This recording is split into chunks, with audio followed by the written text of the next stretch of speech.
Over the last year, I've helped more than 554 people make their first $1,000 on Etsy. And some of those people made tens of thousands and even hundreds of thousands of dollars using the method that I'm going to share with you today. And to be honest with you, those are just the numbers that I can track through one of my affiliate links. It doesn't even include all of the students who chose not to use my affiliate links or selling something that I can't track, like a digital product. So this method has probably helped even a lot more people make their first $1,000 on Etsy. I also started a brand new shop that sold custom AI pet portraits just a couple months ago, where some days I was making over $200 to $400 in profit. And all of that's great, but if there's anything that I've been able to take away, it's that the $1,000 mark is a huge milestone. Not only is it super rewarding and the point where you start to see what's actually possible, but it's also the point where you really start to believe in yourself that you can actually do it. At least that was the case for me. So today I'm going to share with you the 3 tips that help me grow my shops to over $1,000 in profit in about 2 to 3 weeks time. And that's helped over 554 of my students do the exact same. And by the end of the video, you'll know everything that you need to do no matter what product you're selling or what niche you're selling in. The very first thing that gets your shop to $1,000 as quickly as possible, besides smashing that big subscribe button right below, is instead of building from complete scratch, you build on top of what's already working. I like selling on Etsy because all of the shop and sales data is already public. Instead of having to test everything by trial and error, you can build on top of proven ideas. It's like starting an online business with a head start. Shop hacking is the process of studying what's already working across a few successful shops and modeling your shop to do the same. Now, I've gone into more detail about how to shop hack in other videos, but it's the process of finding at least 3 and up to 5 already successful shops selling the product that you want to sell. Some of those shops should be newer, that have opened within the last 12 to 18 months, and some of them should be a little older and long-term bestsellers. This method also means that you're able to model individual elements that have already been proven to get your product to sell without copying any one individual shop.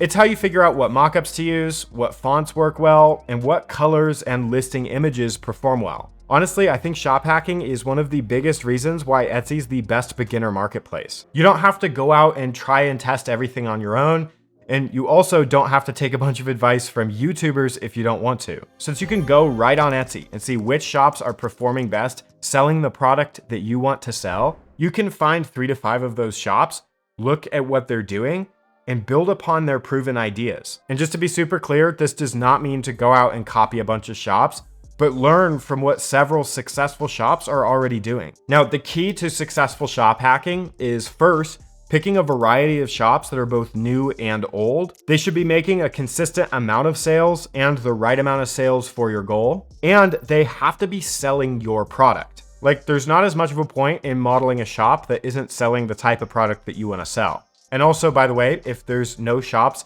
successfully selling the product that you want to, or there's no new shops doing it either, then it's probably not the best choice of product to be selling. If you want a head start on your business, shop hacking is how you validate your product and validate all your ideas before you go out and waste a bunch of time trying to sell something that isn't going to sell. And honestly, it's the reason why you'd want to sell on Etsy in the first place, because all that sales data is public. Now, by modeling what's already working on Etsy, it puts you on track to focus on tip number 2, which is creating magnetic listings. You know how sometimes you're on YouTube or your favorite platform and you just see that perfect video?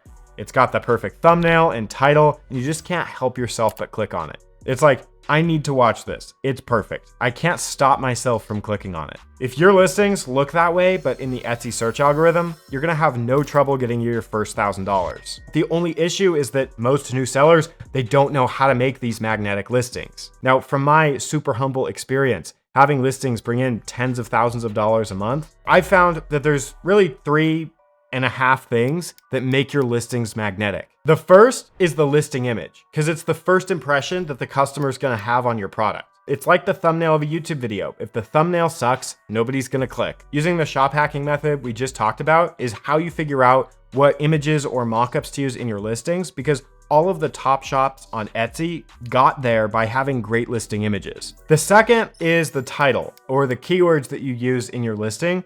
because nobody's going to be able to buy your listing or ever find it if it doesn't show up in search. If nobody sees the product, no one can buy it.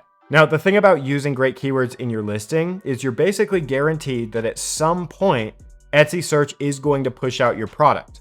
But the key is that if you don't have good listing images, then your listing won't convert and it won't stay high up in search. That's why you want your product to be targeted as specifically as possible so that it shows up for the right person who's most likely to buy it. When you start getting those conversions, people liking your product, adding it to cart, and even buying it, that's how you keep the position in search. But third is the actual idea for the product itself. Now, if you're selling print-on-demand or digital products, then this is going to be the design or the niche that the product targets. If you make a bunch of boring products or copycat designs, then you're not going to do very well because the customer already has a bunch of great options to choose from. You need a good product idea, which ultimately comes down to doing market research to see what's trending right now. I said there's 3.5 things that you need to make your listings truly magnetic, and that's because you also need to bring something slightly new to the table. You just need to add a little bit of sauce to whatever product you're selling so that customers on Etsy have a reason to buy your product instead of someone else's. Take what's working and just add a little bit of a unique spin to it. When you're on YouTube or you're shopping on Amazon, you're in customer mode. You're trying to find the best product, the best video to watch. You're trying to find the best, most magnetic result. You can pretend that you're an Etsy customer. What exactly are they looking for? What's going to catch their eye? What's going to get them to click? Study what these magnetic listings are doing and try to do the same in your shop. When I build any listings now, instead of trying to do what I think is going to work, I study what's already working. The best way that I found to do that is simply by browsing Etsy as a normal customer would. The actual work itself for making your first $1,000 isn't even that hard. Sure, it's going to be a little bit harder since you've never done it before. But I think what's actually harder is getting over your own doubts and fears that it's not going to work for you. It's easier for me now to build a shop from the ground up because I've already seen the other side. I've seen that it can work and I know that I can do it. Just think about it for a second. If you were already making 6 figures from your shop, it would be no big deal if you posted 50 listings and they didn't sell. You wouldn't just give up. But what's hard is when you're in the early stages, at the very beginning of your shop, and you post 50 listings, if they don't sell, it's much more difficult to keep going. In the super early days, you almost have to have a fake it till you make it mentality. You almost have to pretend like you're already successful. Think about if you were already a 6-figure shop owner. How would you approach your business? How would you approach making new listings? What would you think about? If you can get into that mindset and start thinking the same thoughts that a 6-figure shop owner is thinking, then reaching your first $1,000 is honestly not going to be a problem and you'll probably blow right past it. And honestly, even outside of the whole Etsy shop world, embodying the mentality of the person who you want to become is one of the quickest ways that I've found to change your outcome. I truly believe that making your first $1,000, $10,000, $100,000, it's all just a reflection of your mindset. But that brings us to tip number 3, which is that you're actually not in the business of making sales and making money, but you're in the business of making listings. Now, of course, you're doing this to make a bunch of money, but it's a lot easier to make your first $1,000 when you're not focused on making the $1,000. If I can give you a little piece of that 6-figure mindset, the most important thing I would tell you is that your success comes down to building out listings that are capable of making you money. Each sale is made up of 3 parts. First, you have to have a product available for someone to buy. You have to get that product seen by the right customer, and then you have to fulfill your part of the sale. And controlling that first step, how many high quality products you have available for sale, that's what drives success for most shops. You can always improve your marketing efforts, and fulfilling the order is the easy part. But making great listings is the foundation for everything else. I was using Listing View the other day because we just added in a new feature which shows you how many new listings a shop has posted within the last 60 days. And what you can see is even the biggest shops that have already made their millions and millions of dollars, they're constantly posting new listings for sale all the time. I always think it's a little funny when someone comes to me and asks me to review their shop when they only have maybe 50 listings. I can tell almost right away how serious someone is, not only by the quality, but also the quantity of their listings. And by the way, it's not just quantity and it's not just quality. You need both. But if you want a big shop, you have to do the things that big shops do, and that includes posting a lot of listings no matter what. Now, a little pro tip for you is that it's much easier to make your first 10,000 sales than it is to make your first 1,000 or 10 sales, because the way that you think about growing your business will be different. I think it all comes down to guarantees. It feels a lot more guaranteed that you'd be able to make your first 10 sales than your first 10,000 sales.